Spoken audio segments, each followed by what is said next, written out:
ప్రపంచ ఆధ్యాత్మిక కేంద్రంగా విరాజిల్లుతున్న యాదగిరిగుట్ట శ్రీ లక్ష్మీ నరసింహస్వామి దేవస్థానం భక్తుల అవసరాలకు పెద్దపీట వేస్తోంది. తెలంగాణ తిరుపతిగా పేరొందిన యాదగిరిగుట్టలో పాంచా నారసింహుడి ఆలయానికి రోజురోజుకు భక్తుల తాకిడి ఎక్కువ అవుతోంది. స్వయంభూ శ్రీ లక్ష్మీ నరసింహస్వామి దర్శనానికి సాధారణ రోజుల్లో 40,000 మంది, ఆదివారం సెలవు దినాల్లో 60,000 మందికి పైగా భక్తులు వస్తున్నారు. దీంతో యాదగిరిగుట్ట లక్ష్మీ నరసింహస్వామి దేవస్థానం భక్తులతో కిటకిటలాడుతోంది. దేవస్థానం ఇప్పటికే భక్తుల వసతి సౌకర్యాలు కల్పనకు ప్రయత్నిస్తోంది. భక్తుల రద్దీ ఉండడంతో వృద్ధులు, దివ్యాంగులు, చంటి పిల్లల తల్లులు స్వామివారి దర్శనం ఇబ్బందిగా మారుతుంది. వీరి ఇబ్బందులపై దేవస్థానం దృష్టి సారించింది. ఇందులో భాగంగా యాదగిరి లక్ష్మీ నరసింహస్వామి క్షేత్రానికి వచ్చే దివ్యాంగులు, వృద్ధులు, చంటి పిల్లల తల్లులకు ప్రత్యేక దర్శనం కల్పించేందుకు ప్రత్యేక ఏర్పాట్లు చేసింది పాలక మండలి.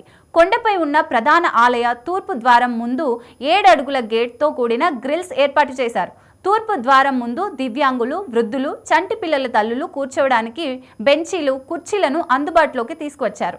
వీరి కోసం ప్రతిరోజు ఉదయం 11 గంటల నుంచి 11:30 వరకు, సాయంత్రం 5 గంటల నుంచి 5:30 సమయంలో వీరికి స్వామివారి దర్శనం కల్పిస్తారు. ఆలయ సిబ్బంది వృద్ధులు, దివ్యాంగులు, చంటి పిల్లల తల్లులను ప్రత్యేక క్యూలైన్లో తీసుకెళ్లి స్వామివారి ప్రత్యేక దర్శనం కల్పిస్తామని ఈవో భాస్కర్ రావు తెలిపారు.